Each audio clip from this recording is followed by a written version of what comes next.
Hello everyone and welcome back to Chemical Engineering Economics and Project Management course from the Chemical Engineering Undergraduate Program at ITB. And we are now in module number 8, which is titled Engineering Economic Analysis Part 4. Selamat datang kembali di Kuliah Ekonomi dan Manajemen Proyek Teknik Kimia dari Program Studi Sarjana Teknik Kimia ITB. Kali ini kita berada di modul nomor 8 dengan judul Analisis Ekonomi Teknik bagian keempat. And in this third segment of module number 8, we discuss about economic sensitivity analysis. Jadi dalam modul 8.3 ini kita akan membahas mengenai teknik-teknik analisis sensitivitas sebagai bagian dari analisis keekonomian proyek secara keseluruhan. So what is sensitivity analysis? So first of all, note that all economic evaluation that we have done so far, so everything, time value of money, cash flow calculation, profitability indicators calculation, so all of this activity contains uncertainties. And this is because practically the values of all CapEx and OpEx components that we include in the analysis contain uncertainties. So hence the term cost estimation. So this is not cost determination, but it's cost estimation. So it is therefore very important for us to understand how project profitability indicators behave when certain cost components change because of this uncertainty. And the type of analysis that we can do to anticipate changes in cash flow cost components is called the sensitivity analysis, which is an integral part of basic process plant project economic evaluation. And as such, you also have to include sensitivity analysis in your plan design project. Jadi apa yang dinamakan dengan analisis sensitivitas atau kepekaan? Nah, pertama-tama kita ingat kembali bahwa semua perhitungan keekonomian yang kita lakukan sejauh ini, baik itu estimasi biaya alat, biaya pabrik, biaya operasi, kemudian perhitungan nilai waktu dari uang, cash flow, dan seterusnya, semuanya mengandung ketidakpastian. Data-data yang kita gunakan semuanya mengandung ketidakpastian, karena itu hasil perhitungannya pun juga mengandung ketidakpastian. Karena itu, aktivitas-aktivitas yang Anda pelajari di awal kuliah ini dinamakan perkiraan atau estimasi biaya. Bukan penentuan secara pasti, tetapi estimasi saja.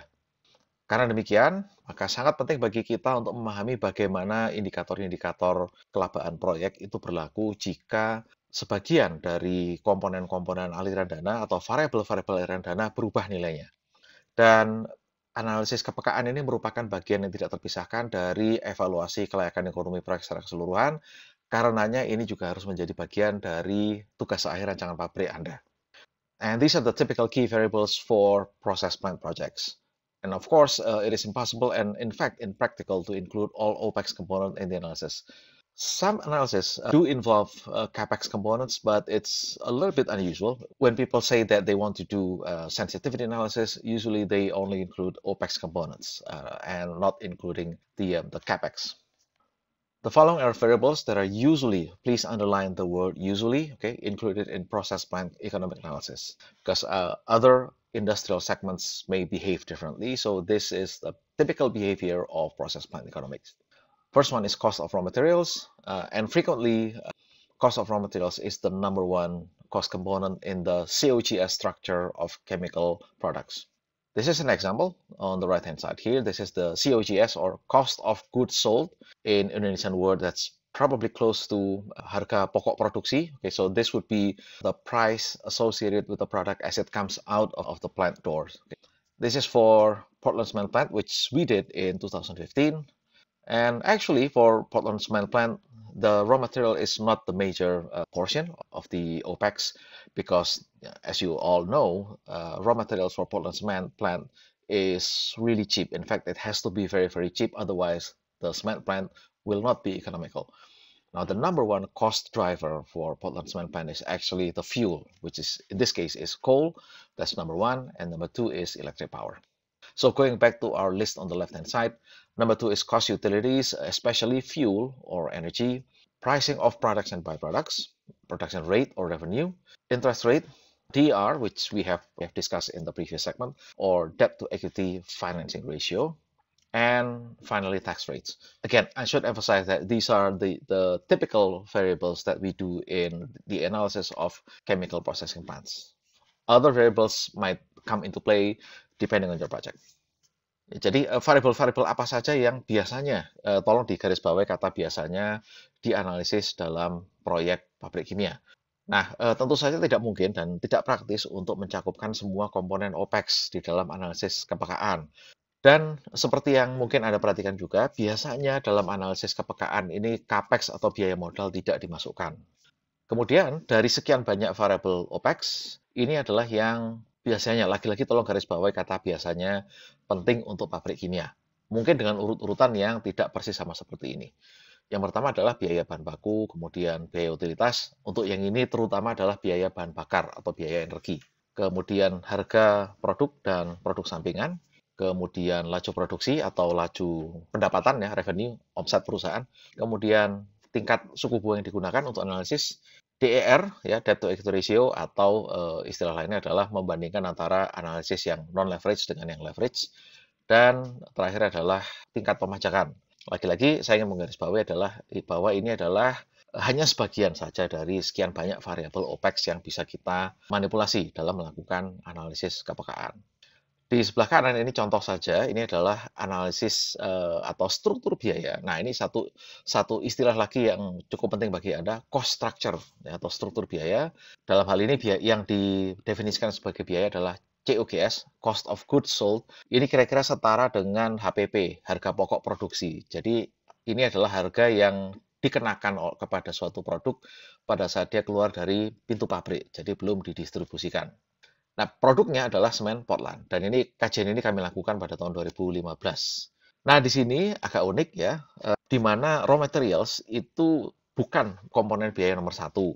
Karena yang namanya pabrik semen, mereka memang selalu mengupayakan bahan bakunya semurah-murah mungkin. Kalau bisa, milik sendiri tambang batu baranya sehingga harga material tambangnya itu sebetulnya hanya terkait dengan harga atau biaya operasi dari penambangannya saja. Barangnya sendiri tidak dihargai ya, bahan bakunya sendiri tidak dihargai kalau tambangnya milik sendiri.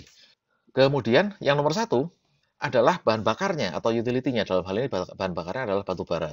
Nomor dua adalah tenaga listrik. Ini typical cost structure dari produk semen Portland dan seterusnya. Di sini ada biaya maintenance, kemudian packaging dan seterusnya.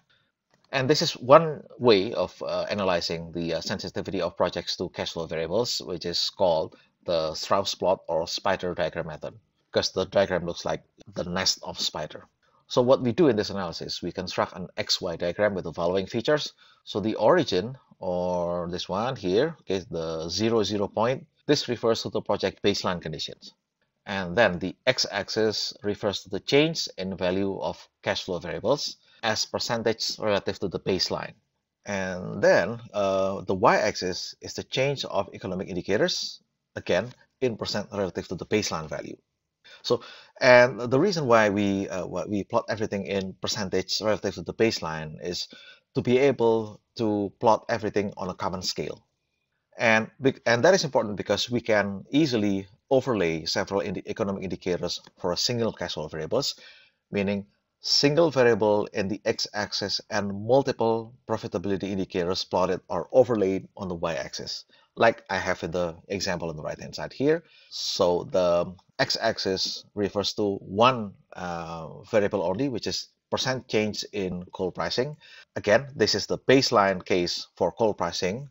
And if moving to the right-hand side, it means that the coal price increases. If we move to the left, it means that the coal price decreases. And the y-axis contains two profitability indicators, which are IRR and NPV. Now, I apologize. I forgot to differentiate the colors between these two graphs. Okay, so they look the same color. In fact, one of them is IRR and the other one is NPV. Okay, sorry about that. Alternatively, several cash flow variables can be overlaid for a single economic indicators. So in other words, you can also have spider diagrams in which the x-axis contains more than one cash flow variables, but the y-axis contains only one profitability indicators. For example, you want to take a look at the how NPV is impacted by several cash flow variables. Change in coal pricing, change in energy pricing, change in electricity pricing, change in product pricing, and so on. Okay, so that's multiple X variable, single Y variable. Okay, so I think that's pretty easy to follow. So what we do then is vary the cash flow variables and recalculate the economic indicators. So we do this calculation repeatedly for different values of X. And then we plot the changes of profitability indicators as curves in the diagram. And we should note that the curves may or may not be linear. So just because my example looks straight lines, don't imagine that all of these Strauss plots will give you these straight lines. You can end up with curves, and that is okay. That's simply the behavior of your project.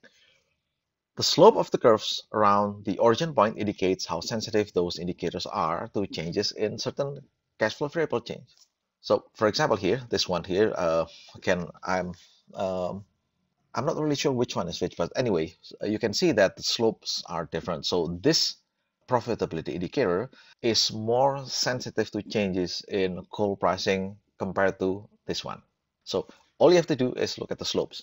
The steeper the slope becomes, it means that that indicator is more sensitive to changes in the x-axis variable. Ya, ini adalah salah satu metode analisis kepekaan, yaitu menggunakan diagram Strauss atau sering juga disebut dengan diagram laba-laba karena bentuknya agak mirip seperti sarang laba-laba kalau sudah lengkap digambar ditumpuk beberapa kurva. Cara mengkonstruksinya, jadi ini adalah pada dasarnya diagram XY biasa, kemudian titik asalnya 0.0, ini menggambarkan kondisi dasar proyek. Jadi nilai-nilai indikator kelabaan pada kondisi dasar, kemudian juga biaya komponen-komponen biaya atau komponen-komponen cash flow pada kondisi dasarnya. Untuk sumbu Y-nya sendiri bisa Anda isi lebih dari satu variabel indikator kelabaan. Seperti contoh yang saya gambarkan di sebelah kanan, hanya saja saya mohon maaf, ini warnanya sama ya. Ini salah satu harusnya adalah kurva untuk IRR dan salah satu lagi adalah untuk NPV. Ini adalah versi di mana satu variabel X, yaitu persentase perubahan pada harga bahan bakar, menjadi pendorong atau pengubah dari dua buah indikator kelabaan, yaitu IRR dan NPV. Dibalik juga bisa. Anda bisa saja ingin mengetahui bagaimana misalnya NPV saja, ya, itu dipengaruhi oleh beberapa variabel cash flow. Maka artinya Anda menggunakan satu variabel pada sumbu Y, yaitu NPV saja, dan sumbu X-nya berisi beberapa variabel cash flow sekaligus. Misalkan mungkin harga energi, harga produk, kemudian omset penjualan, dan seterusnya. Ya, tergantung dari kebutuhan Anda bagaimana. Apakah Anda ingin melihat multiple Y, single X variables, atau sebaliknya. Apa yang kita lakukan kemudian? Kita ubah-ubah nilai variabel-variabel cash flow tadi. Jadi yang di sumbu X kita ubah-ubah nilainya, dan kita hitung ulang indikator-indikator kelabaan yang ingin kita kaji. Nilai-nilai indikator kelabaan tadi kemudian kita plot dalam kurva, ya. Dan kita juga perlu perhatikan bahwa kurva tadi bisa jadi linear, bisa jadi tidak. Hanya karena contoh yang saya tampilkan di sebelah kanan sini berupa garis lurus, bukan berarti analisis kepekaan ini selalu melibatkan garis lurus. Bisa saja garisnya berupa kurva yang melengkung. Itu tergantung dari kelakuan proyek Anda. Bagaimana caranya menginterpretasikan diagram Strauss ini? Anda lihat kemiringannya atau slope dari kurva-kurva yang sudah Anda gambar. Semakin curam kurvanya, maka indikator kelabaan tersebut semakin peka terhadap perubahan variabel X-nya. Okay. So to recap our analysis, what is the consequence of having a steep curve rather than a shallow curve? The steeper the slope is, and you have to be more careful about making sure that you have an accurate estimate of those of the related X variables. Ya, jadi semakin curam kurvanya, artinya indikator kelabaannya semakin sensitif terhadap perubahan variabel yang Anda plot di sumbu X. Konsekuensinya, maka estimasi harga-harga yang terlibat di dalam sumbu X harus lebih akurat, karena proyeknya sensitif terhadap perubahan-perubahan tadi. So this is it for the current segment, and we will see you in the next one. Thank you very much for your attention. Terima kasih atas perhatian Anda, dan kita berjumpa di segmen video berikutnya.